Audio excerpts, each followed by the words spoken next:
Oi pessoal, tudo bem? Hoje o Peja Bauru trouxe um vídeo de língua portuguesa sobre os tipos de sujeito.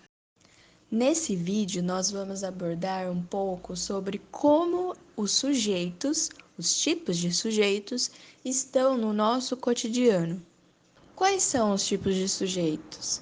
Em que momentos nós utilizamos? E, além de tudo isso, nós vamos exemplificar no final. No sujeito simples, o ser sobre o qual se declara alguma coisa, ele vai ser um só. Então, por exemplo, aqui, os dois ficaram em pé. O meu predicado, ele é o ficaram em pé. Mas quem ficou em pé? Os dois. Então, nós temos um sujeito numérico. Um outro exemplo de sujeito simples é: este ônibus tem capacidade para mais de 30 pessoas. Então, vamos analisar nossa frase. Quem tem capacidade para mais de 30 pessoas? É sempre interessante para determinar o sujeito fazer essa pergunta: quem ou quem? Então, vamos lá. Quem tem capacidade para mais de 30 pessoas?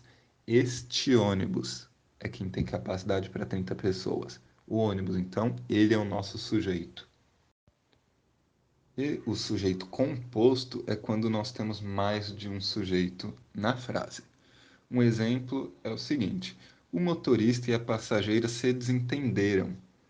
Então, quem que se desentendeu? O motorista e a passageira. Então, aí eu tenho os meus dois sujeitos. Tenho então o sujeito composto. Nós podemos também ter o sujeito oculto. Por exemplo, gosto de viajar de ônibus todos os dias. O meu sujeito, se vocês forem olhar, ele não está escrita ali, escrito, visível, mas ele está oculto. Por quê? Quem gosta de viajar de ônibus todos os dias? Eu. Então, eu gosto de viajar de ônibus todos os dias. O eu é oculto. Então, nós temos um sujeito oculto, pois pela flexão ali verbal, eu gosto, ele gosta, então eu descubro ali, eu gosto de viajar de ônibus todos os dias. Então, eu descubro quem é o meu sujeito. Então, sujeito oculto. Agora, o sujeito indeterminado, a gente não consegue identificar quem é o sujeito na frase. Por exemplo, aqui, precisa-se de motorista. Quem precisa de motorista? Eu consigo saber? Não, então está indeterminado. Alguém precisa de motorista, eu não sei quem. Outro, falavam mal do meu passageiro. Quem falava mal dele? Alguém falava mal, não sei quem. Então, um sujeito indeterminado. No caso de sujeito inexistente, como o próprio nome já diz, não existe sujeito. Então, quando isso vai ocorrer? Quando nós tivermos, por exemplo, verbos que indicam fenômenos da natureza. Então, eu tenho a frase: choveu muito na quinta-feira. O meu verbo choveu, de chover, ele indica um fenômeno da natureza. Outro exemplo é quando nós tivermos o verbo haver, no sentido de existir ou indicador de tempo decorrido. Então, por exemplo, havia dois passageiros neste assento. O havia do verbo haver no sentido de existir. Então, sujeito indeterminado. E há 2 anos que tento viajar para o Maridota. Há do verbo haver como indicador de tempo decorrido. Então, sujeito inexistente. Um outro exemplo é quando nós temos o verbo fazer como indicador de temperatura. Então, faz muito calor naquele ônibus. Meu sujeito ele vai ser inexistente. Quando nós tivermos também o verbo estar como indicador de temperatura. Estava muito frio no ônibus municipal. Estava, de estar. Estava muito frio. Então, estar como indicador de temperatura. Então, sujeito inexistente.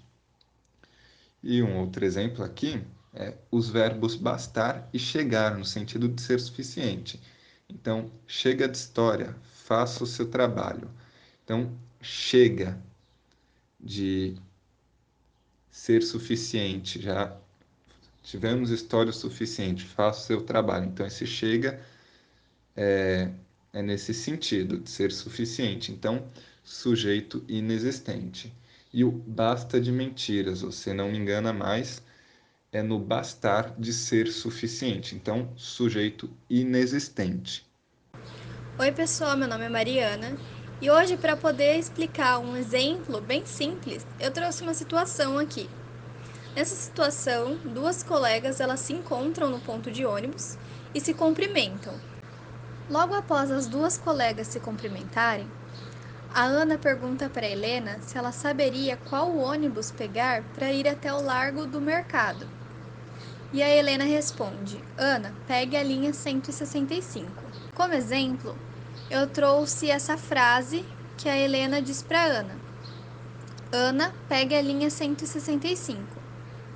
Aqui eu gostaria de mostrar qual tipo de sujeito é que está presente nessa frase. Para que a gente possa saber qual sujeito presente na frase, a gente tem que fazer a seguinte pergunta: quem irá pegar a linha 165? No caso, quem irá pegar a linha 165 é a Ana, a quem Helena se refere. Então, o núcleo do sujeito será a Ana. Quando só temos um núcleo do sujeito, no caso a Ana, o sujeito é determinado simples. O sujeito determinado simples é aquele que se pode identificar com precisão porque está explícito ou pode ser identificado a partir da concordância verbal. No caso, a palavra Ana está explícita na frase. Bem, pessoal, eu espero que tenham gostado do vídeo que eu e meus colegas Vinícius e Priscila fizemos. Muito obrigada e até a próxima!